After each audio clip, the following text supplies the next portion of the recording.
Hello అండి. Welcome back to our channel. ఈరోజైతే ఎంతో మంచి కథతో నేను మీ ముందుకొచ్చేసాను. వినే కొద్దీ వినాలి అనిపిస్తుందనమాట. అంటే అంత ఇంట్రెస్టింగ్‌గా ఉంటుంది స్టోరీ అనేది. సస్పెన్స్ థ్రిల్లర్ అనమాట. సో, ఎక్కడ స్కిప్ చేయకుండా పూర్తిగా వినటానికైతే ట్రై చేయండి. దీని పూర్తి క్రెడిట్ అంతా కూడా కథ రచయిత అయినటువంటి శశి గారికే వెళ్తుందండి. కథ పేరైతే 'ఎవరే నువ్వు మోహిని' పార్ట్ 1 ఇప్పుడు చెప్పుకుంటున్నాము. శ్రద్ధగా వినడానికి ట్రై చేయండి. దాదాపు అర్ధరాత్రి అయింది.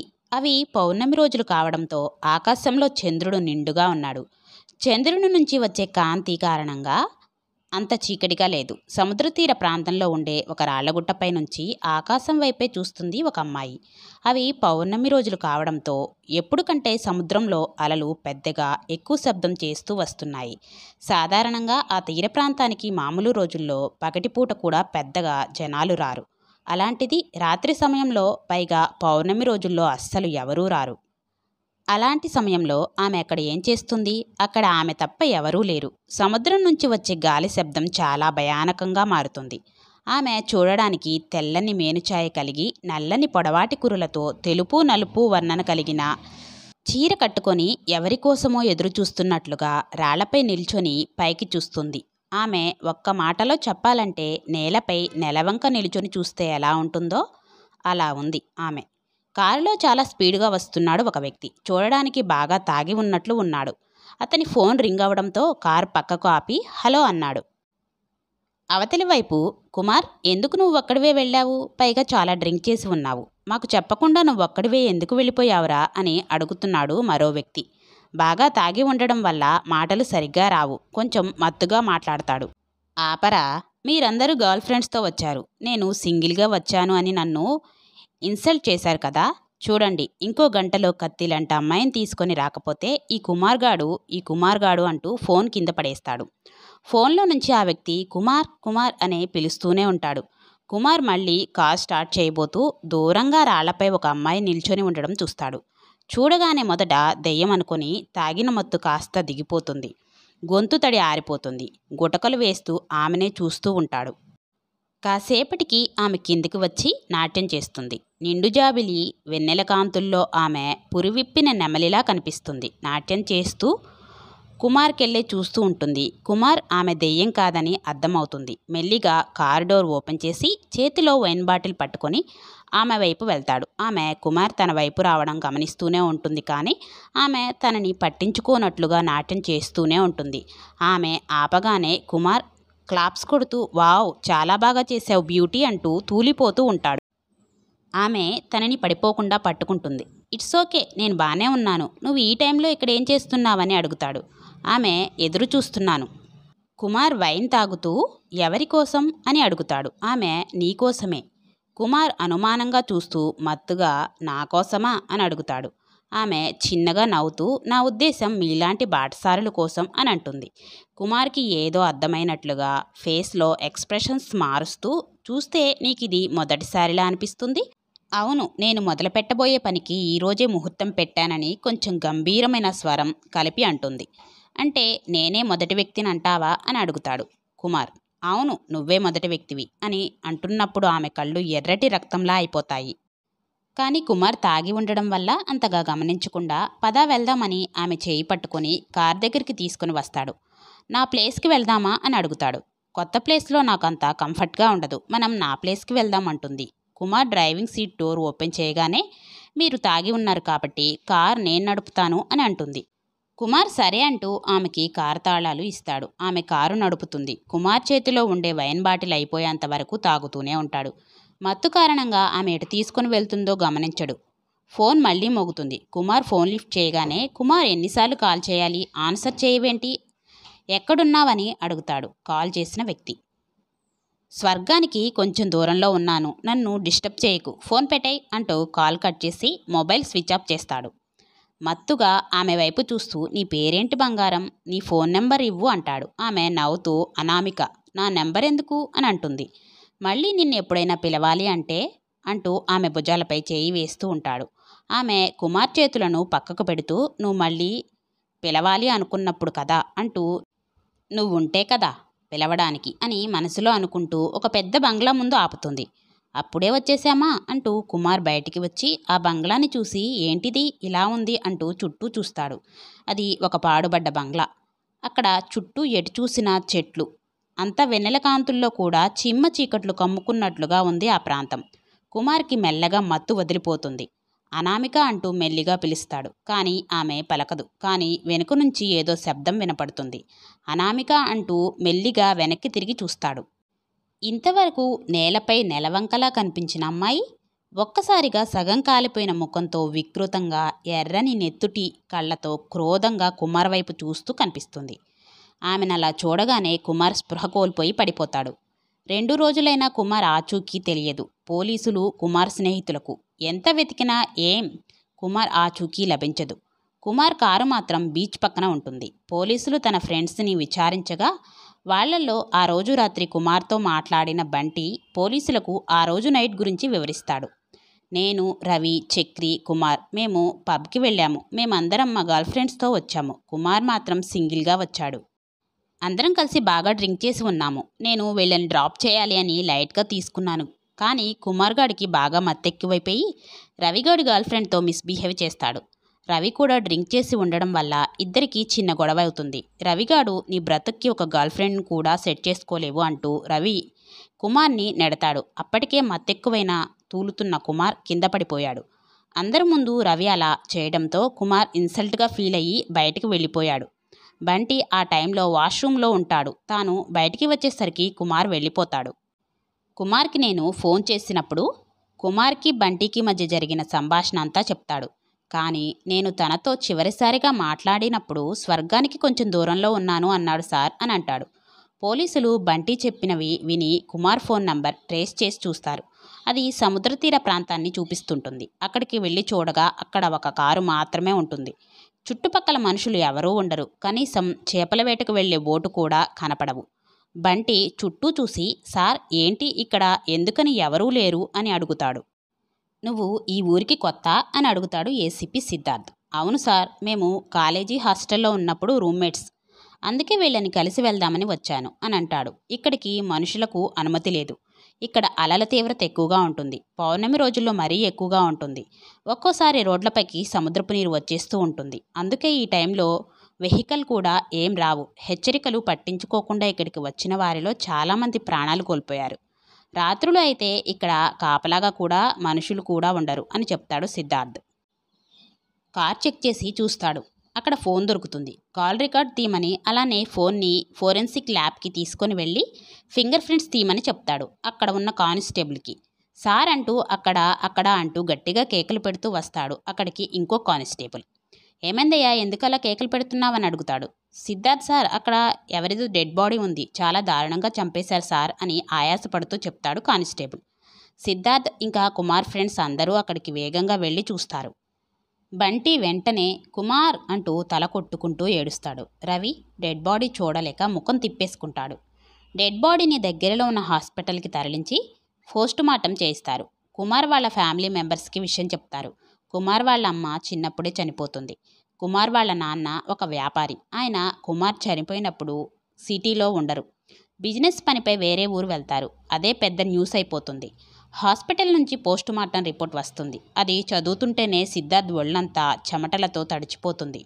కుమార్ని చంపేశారు, కానీ అత్యంత క్రూరంగా చిత్రహింసలు పెట్టి చంపేశారు. వాటిని వివరంగా చదువుతుంటేనే సిద్ధార్థ్ వెన్నులో చిన్నగా వణుకు పుడుతుంది. ఇక దాన్ని చదవలేక పక్కన పెట్టేస్తాడు. రోజులు గడుస్తున్న కేసు విచారణలో ఎటువంటి పురోగతి ఉండదు. ఎందుకంటే వాళ్ళకి ఎటువంటి ఆధారాలు దొరకవు. పోలీసులపై రాజకీయ నాయకుల పరంగా ఒత్తిడి పడుతుంది. కుమార్ స్నేహితులైన రవి, చక్రి ఫాదర్స్ రాజకీయాల్లో మంచి పదవిలో ఉంటారు. ఒకరు ఎంపీటీసీ, మరొకరు ఎమ్మెల్యే. పైగా కుమార్ ఫాదర్ కూడా బిజినెస్ పరంగా చాలా పలుకుబడి ఉన్న వ్యక్తి. అస్సలు అనామిక కుమార్ని ఎందుకు చంపింది? ఇంతకీ అనామిక ఎవరు? అనామిక మనిషా లేక దెయ్యమా? ఏసీపీ సిద్ధార్థ్ కుమార్ స్నేహితులను ఇంకోసారి విచారణకు పిలుస్తాడు. సిద్ధార్థ్ మాట్లాడుతూ, అసలు కుమార్ ఎలాంటివాడు? తన వల్ల తనకి తెలిసి కానీ తెలియకుండా కానీ తన కారణంగా ఎవరైనా బాధపడ్డారా అని అడుగుతాడు. లేదు సార్, తను ఎవరిని ఏమనేవాడు కాదు. తన పని తను చూసుకునేవాడు. మాతో మాత్రమే ఓపెన్గా ఉండేవాడు. తనకి ఎటువంటి శత్రువులు ఉండే అవకాశం లేదు. బంటి మాట్లాడుతూ ఒకవేళ అంకుల్కి బిజినెస్ పరంగా ఎవరైనా శత్రువులు చేసి ఉండొచ్చేమో అని అంటాడు. సిద్ధార్థ్ తల ఊపుతూ కోపంతో బల్లని గట్టిగా కొడుతూ ఎక్కడా చిన్న క్లూ కూడా దొరకడం లేదు. ఎవరిని అడిగినా కుమార్కి శత్రువులు లేరు అంటున్నారు. కాలేజీలో ఎంక్వైరీ చేసిన ఇదే ఆన్సర్, వాళ్ళ నాన్నని అడిగినా అదే ఆన్సర్. ఏ కారణం లేకుండా అంత కిరాతకంగా ఎవరు చంపుతారు అని అనుకుంటూ వాళ్ళని వెళ్ళిపోమని చెప్తాడు. సిద్ధార్థ్ ఆలోచిస్తూ ఒకవేళ ఎవరైనా సైకో చేశాడా అనుకుంటూ మళ్ళీ కేస్ డీటెయిల్స్ పరిశీలిస్తుంటాడు. అలా చూస్తున్న సిద్ధార్థ్ కళ్ళు కాల్ సిగ్నల్స్ రికార్డుపై ఆగిపోతాయి. కుమార్, బంటి, రవి, చక్రి, రంజిత్ కాలేజీ టైంలో ఫ్రెండ్స్ అవుతారు. బంటి ఒక్కడిదే వేరే ఊరు, మిగిలిన నలుగురు ఒకటే ఊరు. చక్రి వాళ్ళ ఇంట్లో ఉంటాడు. కుమార్కి అలా జరిగినప్పుడు రంజిత్ అమెరికాలో ఉంటాడు, వెకేషన్ కోసం వెళ్తాడు. రంజిత్ వాళ్ళ మదర్ ఒక సెంట్రల్ మినిస్టర్. బంటికి పెద్ద ఫ్యామిలీ బ్యాక్గ్రౌండ్ ఉండదు, నార్మల్ ఫ్యామిలీ. ఇలా వీళ్ళ డీటెయిల్స్ అన్నీ సిద్ధార్థ్ చెక్ చేస్తూ ఉంటాడు. బంటి చక్రి కారులో వచ్చాడు కాబట్టి వాళ్ళ కారులో వెళ్తాడు. రవి మాత్రం బైక్పై వెళ్తాడు. 2 వెహికల్స్ పక్కపక్కనే వెళ్తూ ఉంటాయి. కానీ మధ్యలో బంటి నేను బాత్రూంలోకి వెళ్ళాలి, అర్జెంట్, కారు స్పీడ్గా పోని అంటూ చక్రిని తొందర పెడతాడు. దాంతో చక్రి కార్ని స్పీడ్గా పోనిస్తాడు. రవి తన బైక్ స్పీడ్గా పెంచేసరికి బండి ఉన్నట్లుండి ఆగిపోతుంది. ఏమైందో రవికి అర్థం కాదు. చుట్టూ చూస్తాడు. పెద్దగా మనుషులు ఎవరూ కనపడరు. కానీ రవికి మెడపై ఏదో గుచ్చుకుంటున్నట్లుగా అనిపిస్తుంది. రవి చెక్ చేసుకోగా అక్కడ చిన్న సూది కనపడుతుంది. దాన్ని చేతిలో పట్టుకుని పైకి చూసేసరికి రవి కళ్ళు తిరిగి కింద పడిపోతాడు. అటుగా వెళ్తున్న ఒక కార్ రవిని చూసి ఆపి అక్కడ ఉన్న మనిషి సహాయంతో కారులోకి ఎక్కిస్తారు. రవి కూడా కుమార్లా కనపడకుండా పోతాడు. బంటి, చక్రి పోలీసులకు ఎంత వెతికినా ఏం తెలియదు. రవి బైక్ ఉన్న చోట ఎంక్వైరీ చేస్తున్నప్పుడు వాళ్ళల్లో ఒక అతను రవిని చూశాను అని చెప్తాడు. ఏం జరిగిందని సిద్ధార్థ్ అడగ్గా అతను ఒక్కసారిగా కళ్ళు తిరిగి పడిపోయాడు. అప్పుడే ఇలా వెళ్తున్న ఒక కారు ఇక్కడ ఆగింది. అందులో ఒక అమ్మాయి తనని హాస్పిటల్కి తీసుకువెళ్తాను అని నన్ను సాయం పట్టమని చెప్పింది. ఆ వ్యక్తి ఆ అమ్మాయిని చూశాను అని చెప్పగానే సిద్ధార్థ్ అతన్ని స్టేషన్కు తీసుకుని వెళ్ళి అతను చెప్పిన పోలికలతో ఒక స్కెచ్ గీయిస్తాడు. కానీ ఇంకా ఏమైనా చెప్పిందా అని ఆ వ్యక్తిని అడగగా నేను తన పేరు అడిగినప్పుడు ఆమె అనామిక అని చెప్పింది అని అంటాడు. సిద్ధార్థ్, బంటి, చక్రి షాక్ తింటారు. ఎందుకంటే కుమార్ డెడ్ బాడీపై అనామిక అన్న పేరు తప్ప మరే క్లూ లభించలేదు. ఆ పోలికలు ఉన్న అమ్మాయిని ఎంత ప్రయత్నించినా కనుక్కోలేరు. ఆధార్ కార్డుతో పోలిస్తే మ్యాచ్ అవుతుందేమో అని కూడా చూస్తారు, కానీ మ్యాచ్ కాదు ఆ ఫోటో. రవి కనపడకుండా 4 రోజులు గడిచిపోతాయి. అడవికి దగ్గరలో రవి డెడ్ బాడీ కనుక్కుంటారు. పోస్టుమార్టం రిపోర్ట్ వస్తుంది. అది చూసి సిద్ధార్థ్ వెంటనే స్టేషన్కి వస్తాడు. అక్కడ ఉన్న కుమార్, రవిల పోస్టుమార్టం రిపోర్ట్లను పక్కపక్కనే పెట్టి చూస్తూ ఉంటాడు. ఇద్దరూ ఒకేలా చంపబడ్డారు, కానీ హంతకుల గురించి ఏ చిన్న విషయం తెలియదు. పోలీసులకు రాజకీయ ఒత్తిళ్లు ఎక్కువైపోతుంటాయి, కానీ హత్యకు సంబంధించిన విషయం తెలియదు. రోజులు కాస్త నెలలుగా మారుతున్నాయి, కానీ దర్యాప్తులో ఎటువంటి పురోగతి ఉండదు. ఇక కేసు సిబిఐకి అప్పగించాలి అని రవి, కుమార్ ఫ్యామిలీ సభ్యులు కోర్టుని కోరగా కోర్టు ఈ కేసును సిబిఐకి అప్పచెప్పాలని తీర్పునిస్తుంది. ఎప్పటిలాగానే సిద్ధార్థ్ జాగింగ్ చేసి వచ్చి ఫ్రెష్ న్యూస్ అప్డేట్ కోసం టీవీ ఆన్ చేసి చూస్తూ ఉంటాడు. బ్రేకింగ్ న్యూస్, పోలీసులకు సవాలుగా మారిన ఎమ్మెల్యే కొడుకు రవి ఇంకా రవి స్నేహితుడు కుమార్ హత్యలు. నెలలు గడుస్తున్న పోలీసుల కేసులో ఎటువంటి పురోగతి చూపకపోవడంతో కేసుని సిబిఐకి అప్పచెప్పినట్లు కోర్టు తీర్పుని ఇచ్చింది. ఇక ఆ విషయానికి వస్తే ఇలాంటి కేసులను సక్సెస్ఫుల్గా డీల్ చేసిన జ్వాలా గారు ఈ కేసుని హ్యాండిల్ చేయబోతున్నట్టు తెలుస్తుంది అంటూ ఆమెకు సంబంధించిన స్టోరీ ప్లే చేస్తున్నారు న్యూస్ ఛానల్స్. సిద్ధార్థ్ ఒక్కసారిగా జ్వాల పేరు వినగానే టీవీ వైపు చూస్తూ అప్రయత్నంగానే జ్వాల అని అంటాడు. జ్వాల ఎవరు? సిద్ధార్థ్కి జ్వాల తెలుసా? ప్రశాంతంగా చేపల కోసం గేలం చెరువులో వేసి కుర్చీలో వెనక్కి చేరబడి ముఖంపై కర్చీఫ్ వేసుకొని హాయిగా సేద తీరుతుంది జ్వాల. మేడం, మీకు డిపార్ట్మెంట్ డైరెక్ట్ నుంచి ఫోన్ అంటూ గట్టిగా అరుస్తూ కంగారుగా చెప్తుంటాడు ఒక వ్యక్తి. ఎందుకు బాబీ అలా అరుస్తున్నావు? నాకేమైనా చెవుడా? చెవులు బాగానే వినిపిస్తున్నాయి. సర్లే, ఆ ఫోన్ ఇలా ఇచ్చి నువ్వు వెళ్ళు అంటూ ఆ ఫోన్ తీసుకొని చెప్పండి సార్ అని అంటుంది. ఏడి రవి, కుమార్ కేసు నీకు అప్పగిస్తున్నాం, నువ్వు ఈరోజే అక్కడికి వెళ్ళాలి అని అంటాడు. జ్వాల, బట్ సార్ ఈరోజు నేను లీవ్లో ఉన్నాను సో అని కంటిన్యూ చేసేలోపే నీ లీవ్ ఆల్రెడీ క్యాన్సిల్ అయింది అని చెప్పి కాల్ కట్ చేస్తాడు. బాబీ వస్తూ ఏమైంది తల్లి, ఇంకో రోజు సెలవు ఇచ్చారా నీకు అంటాడు. లేదు అని ఈరోజు ఇచ్చిన సెలవు కూడా క్యాన్సిల్ చేశారని నీరసంగా అంటుంది. అయ్యో, ఇప్పుడు నువ్వు వెళ్ళాలా అంటాడు బాబీ. బాబీ నేను కాదు, మనం వెళ్ళాలి, లగేజ్ సర్దు, నేను ఫ్రెష్ అయి వస్తాను అని చెప్పి లోపలికి వెళ్ళిపోతుంది. జ్వాల వచ్చేసరికి ప్యాక్ చేయడంతో ఇద్దరూ కారులో స్టార్ట్ అవుతారు. జ్వాల అక్కడికి చేరుకునేసరికి లేట్ అవ్వడం వల్ల కేసు గురించి రేపు చూసుకోవచ్చు అని జ్వాల వాళ్ళ ఇంటికి వెళ్ళిపోతుంది. మేడం, చాలా రోజులుగా ఇంట్లో ఎవరు ఉండడం లేదు కదా, కొంచెం దుమ్ము పట్టి ఉంది. మీరు కారులో కాసేపు కూర్చుంటే నేను 10 నిమిషాల్లో మీకోసం రూమ్ శుభ్రం చేస్తాను. ఇల్లంతా రేపు పనమ్మాయి మాట్లాడాను, తను వచ్చి చూసుకుంటుంది అంటాడు. జ్వాల సరే అని బయట కారులో వెయిట్ చేస్తూ ఉంటుంది. చుట్టూ దగ్గరలో ఇల్లు లేకపోవడంతో ఒక్కసారిగా భయంకరమైన నిశ్శబ్దం అలుముకుంటుంది. పైగా వర్షాకాలం కావడంతో చంద్రుణ్ణి మేఘాలు మూసేసి మెల్లిగా చీకట్లు అలుముకుంటాయి. జ్వాల మొబైల్లో సాంగ్స్ పెట్టుకొని ఇయర్ ఫోన్స్ పెట్టుకొని కళ్ళు మూసుకొని వింటుంది. తను కళ్ళు తెరిచి చూసేసరికి ఎవరో కారు ముందు నుంచి వెళ్తున్నట్లు ఒక నీడ కనబడుతుంది. జ్వాల వెంటనే ఎవరు, బాబీ నువ్వేనా అది అని అంటుంది. జ్వాల మాటలకి నీడలా వెళ్తున్న ఆకారం కొంచెం దూరంలో ఆగిపోతుంది. ఎవరు పిలుస్తుంటే పలకడం లేదు, ఒకవేళ దొంగై ఉంటాడా అనుకుంటూ గన్ కోసం పక్కకి తిరిగి చూస్తుంది. గన్ తీసుకొని ఇటు తిరిగి చూసేసరికి అక్కడ ఎవరూ కనపడరు. పారిపోయినట్లు ఉన్నాడు పిరికి పంద అంటూ కార్ డోర్ తెరవబోతుంటే కార్ డోర్ తెరుచుకోదు. ఏమైంది దీనికి అనుకుంటూ మళ్ళీ ట్రై చేస్తుంది. అయినా డోర్ ఓపెన్ కాదు. తన పక్క సీట్లో ఎవరో కూర్చున్నట్లు అనిపించి వెంటనే గన్ గురిపెడుతుంది అటువైపు. నువ్వు ఎంత ప్రయత్నించినా వాళ్ళ చావుకి కారకులు ఎవరో తెలుసుకోలేవు. వెళ్ళిపో, ఇక్కడి నుంచి దూరంగా వెళ్ళిపో, నీ ప్రాణాలు కాపాడుకో, చంపేస్తుంది, అందరినీ చంపేస్తుంది. ఎవరు చంపేస్తారా అని జ్వాల అడగ్గా ఆ ఆకారం వికృతంగా నవ్వుతుంది. ఆ నవ్వు వింటుంటే వెన్నులోంచి వణుకు తెప్పించే విధంగా ఉంటుంది. ఎవరు నువ్వు అని కొంచెం వణుకుతున్న గొంతుతో అడుగుతుంది. జ్వాల, నన్ను చూడాలని ఆశపడుతున్నావా? అయితే చూడు అంటూ ఆకారం జ్వాల వైపు తిరగగానే ఎర్రగా ఒకవైపు కాలిపోతున్న మొహం కనపడుతుంది. జ్వాల ఆకారం చూడగానే గట్టిగా అరుస్తూ ఒక్కసారిగా కళ్ళు తెరిచి కంగారుగా చుట్టూ చూస్తుంది. ఎవరూ కనపడరు. వెంటనే బయటికి వచ్చి చుట్టూ చూస్తుంది. ఎవరూ కనపడరు. అప్పుడు జ్వాలకి అర్థమవుతుంది, కారులో సాంగ్స్ వింటూ నిద్రపోయాను అని. కానీ ఇలాంటి కల వచ్చింది ఏంటి అనుకుంటూ కారులో ఉన్న మంచినీళ్ళు బాటిల్ తీసుకొని నీళ్లు తాగుతుంది.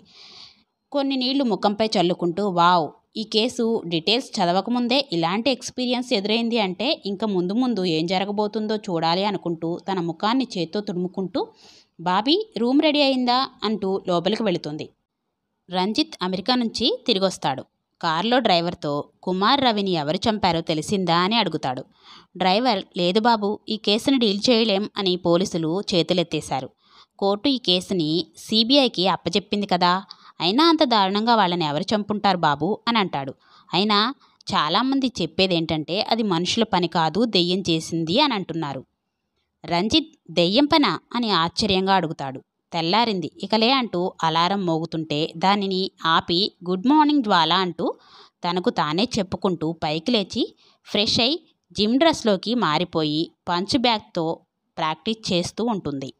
బాబీ కొత్తగా వచ్చిన పనమ్మాయితో కలిసి ఇల్లు శుభ్రం చేస్తూ ఉంటాడు. ఆ పనమ్మాయి పేరు లత. సార్, ఈ ఇంట్లో ఎంతమంది ఉంటారు అని అడుగుతుంది లత. చెప్పాను కదా అమ్మా, ఇద్దరం అని అంటాడు బాబీ.